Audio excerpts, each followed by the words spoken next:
राज्य शासनाच्या निर्देशानुसार सुरू असणारी प्रवेश प्रक्रिया सुरळीत पार पाडण्याची आणि कोणत्याही विद्यार्थी आणि पालकांची फसवणूक, लूट होणार नाही याची सर्वस्वी जबाबदारी शिक्षण उपसंचालक कार्यालयाची आहे. अतिरिक्त फी, डोनेशन, बिल्डिंग फंड, शालेय साहित्यांच्या माध्यमातून पालकांची होणारी लूट खपवून घेतली जाणार नाही. RTA मधून प्रवेश झालेल्या विद्यार्थ्यांवर कोणताही दुजाभाव होऊ नये. PTAचे नियम डावलून मनमानी फी वाढ झाल्यास तात्काळ कारवाई करा. कोणाचीही मुलाहिजा न बाळगता विना डोनेशन पारदर्शी प्रवेश प्रक्रिया पूर्ण करा. जिल्ह्यातील एकही विद्यार्थी शालेय महाविद्यालयीन प्रवेशापासून वंचित राहता कामा नये, अशा सक्त सूचना राज्य नियोजन मंडळाचे कार्यकारी अध्यक्ष आमदार राजेश क्षीरसागर यांनी शिक्षण विभागाच्या अधिकाऱ्यांना दिल्या. शाळा आणि महाविद्यालयीन प्रवेशाबाबत शिक्षण विभागाची शासकीय विश्रामगृह येथे आढावा बैठक पार पडली. यावेळी ते बोलत होते.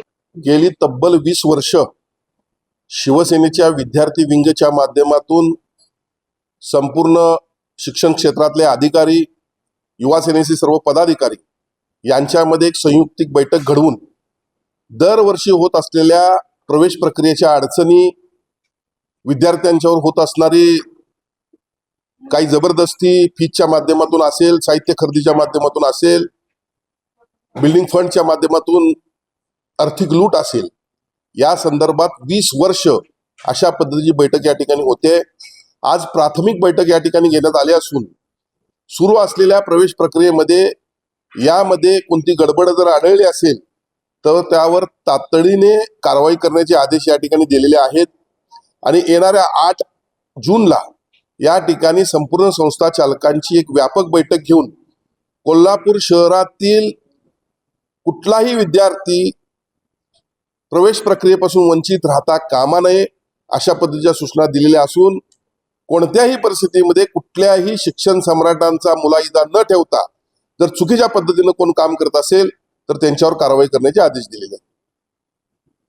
नाही, निश्चितपणे यासाठी शासन सरकारी शाळांचा दर्जा सुधारण्याचा प्रयत्न करत आहे. आपल्याला माहित आहे, अनेक गेल्या काही शाळांमध्ये इन्फ्रास्ट्रक्चर सुधारण्याच्या दृष्टीने आम्ही प्रयत्न करत आहोत, शिक्षणाचा दर्जा सुधारण्याच्या दृष्टीने प्रयत्न करत आहोत. आणि पुढच्या काळामध्ये निश्चितच आम्हाला खात्री आहे, आमचं ते टार्गेट आहे की सरकारी शाळांमधूनच चांगलं शिक्षण देण्याच्या दृष्टीनं किंवा पटसंख्या वाढवण्याच्या दृष्टीनं आमचे मंत्री महोदय यासाठी प्रयत्न करत आहेत. यावेळी शिवाजी विद्यापीठाचे उपकुल सचिव PS पांडव, शिक्षण उपसंचालक प्रभावती कोळेकर, सहाय्यक संचालक गणपती कळमकर, माध्यमिक शिक्षणाधिकारी सुवर्णा सावंत आदी उपस्थित होते.